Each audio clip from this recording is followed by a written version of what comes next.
So I'm here with Bob Sturm right now. We're going to show you what burst training really is. There's several different things you can see on YouTube about how to perform burst training, but Bob is going to demonstrate the right way to do it, and you can join in on the fun with his misery, okay? So first thing we'll do is a squat press, and what burst training is moving the heaviest weight possible as fast as you possibly can for 40 seconds to a minute. Just not to kill Bob, I'm going to give him what he's been used to with me, 40 seconds. And the last 10 seconds of every exercise you do should be extremely hard. If you can't finish 40 seconds, you only get to 35, the weight's too heavy, okay? If you can get to 41 seconds, it's too easy no matter how much you're burning. Remember, 40 seconds, heaviest weight possible, as fast as you can with proper form, and resting ideally for about another 40 seconds only. You can go up to 3 minutes if you're not used to this. Make sure you take it slowly, be careful. But your goal then is if you do have a 3-minute rest, after about 2 weeks, check your rest time and make sure it's already come down by about 15 seconds or a half minute. A measure of good fitness is how fast you can recover between each exercise. This is not high intensity interval training where you hear HIIT. This is burst training. Not everyone can do high intensity interval training, but everybody can do burst training. You use a different amount of weight and a different amount of time, but you use the same amount of intensity. Whatever the high intensity is for you is the right amount of intensity. Okay, so we're going to start right now with a squat and a press, working the entire body all at once with Bob demonstrating, okay? So let's stay right about here, Bob. All right. And let's get you, I think we use 10s or 15s? Oh, we've been using 12s? 12s. Here we go. Okay.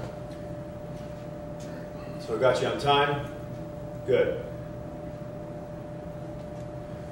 Moving really fast, keeping your back flat, okay? What you'll notice on this exercise is when Bob goes down, the body wants to round, okay? And we don't want it to round, we want it to stay flat. Squatting as fast as you can, pressing as fast as you can. That is 23 seconds.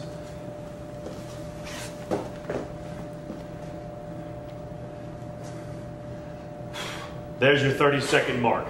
This is where things start to get really rough. 35. Fast, Bob, come on. 2, 1, done. Finished. Good. So now what Bob's going to do is I have him resting for about a minute. I'll cut a lot of these breaks out so you'll see it's all spliced together after Bob's already rested, but I'm letting you know that I'm giving him about a minute rest right now. We've taken him from about 2.5 minutes rest between each exercise down to 1 minute. He's become that fit in how long a period of time? About a month. About a month. So about a month's worth of training, doing this 4 or 5 days a week? Yeah. So he's doing this about 4 or 5 days a week on his own. He's taking it from about 2.5 minutes down to 1 minute rest between each exercise. We perform each of these exercises 2 to 3 times, and we're only doing 4 exercises today. So you really get in and out of the gym or wherever you're working out in a very short period of time. What do you want to tell people? No, I think that's the key, is the consistency of coming back and pushing yourself. It helps to have George yelling at you, but you can, listen to that voice inside you, and if you're pushing yourself, I think you'll get good results. Because I've been a big distance runner, 5 miles 4 or 5 times a week, and I never saw any changes in my body. It acclimated. This does change your body. It obviously makes you way leaner. That's a really good point. One of the reasons, if you've ever heard my radio show here on The Ticket, Bob's also on The Ticket during the week, Sports Radio 1310, The Ticket, he's on every day during the week. And he's an avid runner. He loves to jog, and I've always talked about how you can gain more results or better results in a very short period of time. And he's been doing this a month and hasn't jogged 1 day, correct? Right. And he really is leaner. A couple of the other guys at The Ticket said the same thing. We recognize that he's changed. So right now, with all of that talking, that's 1 minute and 35 seconds. He actually needed it. That's why I kept going. So we're going to move to the next exercise. It'll be a chest press exercise, okay? Sure. Let's go ahead and do it right here. All right. Get your weight. Bob, when he first started this exercise, I believe he started with 35-pound dumbbells. Right. All right, he's now using 50-pound dumbbells, and he's not gotten big. Go. And he's moving fast. Try not to lock out at the top, moving as fast as you can. He's gotten so strong now, these are the heaviest weights that are available here in this gym, that he's able to move very fast with 50-pound dumbbells. It still gets very hard for him, so we have ways of challenging him. Go a little lower if you can, just a hair. Not going down lower than 90 degrees at your elbow when you do a chest press. 90 degrees. Okay? Don't want to compromise the integrity of the shoulder. And there is 30 seconds. Notice how Bob's dying out now. He can't go fast. He's trying. Good job. You have 4 seconds, Bob. Oh, done. Finished. He finished. He's collapsed. Now, normally Bob's able to handle that with no problem. And it's okay if you die out. Okay? If you lose form, you compromise form, you feel like you're doing that, stop immediately. It's not safe. So what we'll do today, whatever's going on with your body, you don't have enough rest. I know you had the flu last week. What we'll do today is we're going to drop you down 10 pounds. All right? Instead of going down 5 and make you push out 40 repetitions for 40 seconds. You're on a rest right now. So what Bob's about to do right now is he's going to do something called running in place or sprinting in place. Your feet only come off the ground maybe about 1.5 inches. That's about it. You're using just about every muscle in your body. It's like you're really sprinting instead of moving forward. It's being done in place. This is very, very hard to do from a standpoint of how much it gets you out of breath, how intense it is. If Bob runs faster than I do in place and we both go for 20 seconds and we're putting in 100% effort, then we both get a whole lot out of it, because the intensity or the effort is relative. So it doesn't really matter how fast you go as long as you're trying and giving 100%. So Bob's going to do this for 25 seconds, and I want you to see how he looks and how he's recovering after he's finished with the exercise, okay? We'll make your heart explode. It'll make your heart explode. That's not good to say to people. Ready? Go. Good. Try to look at his feet if you can. If you can't see his feet, you can listen.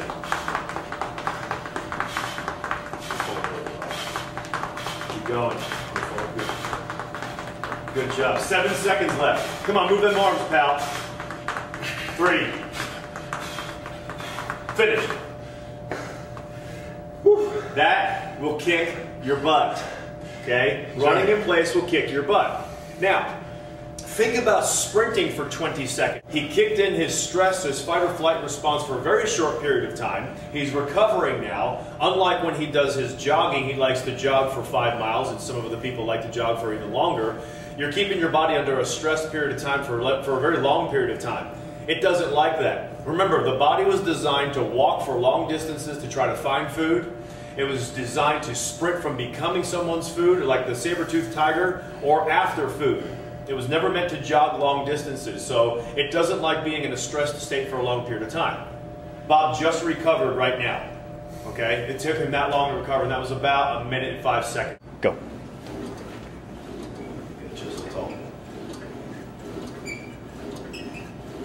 So even if you don't have any equipment like Bob does right now, remember, the point or the premise of the workout is to be able to move very, very fast for 40 seconds with very heavy weight. It doesn't mean the weight is going to be heavy. It's the heaviest weight you're able to use for 40 seconds.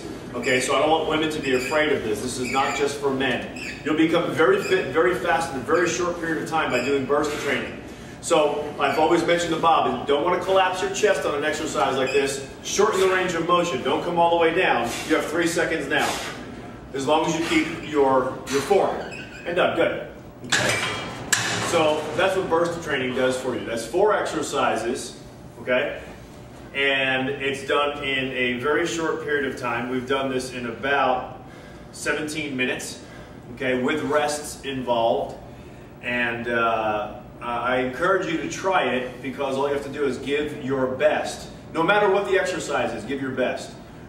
What do you think people should do here, pal? I think if you leave your workout in 15 or 17 or 20 minutes, feeling like you worked as hard as you can, you will get results. And as George has mentioned, you got certain exercises, but you can keep it fresh, keep it interesting, but just feel like you kick your own butt for 15 or 17 minutes and you won't believe the results. Yeah, you'll become more aerobic by doing this in a shorter period of time. Even though the routine is anaerobic, it works so hard, your body works so hard afterward to make it aerobic again. I'm aerobic just sitting here talking. You listening, you're aerobic. There's just different levels and energy systems that we use when we have different levels of being aerobic and then anaerobic. So as long as you know that, then you recognize that, you can do a very good job and get very fit in a very short period of time.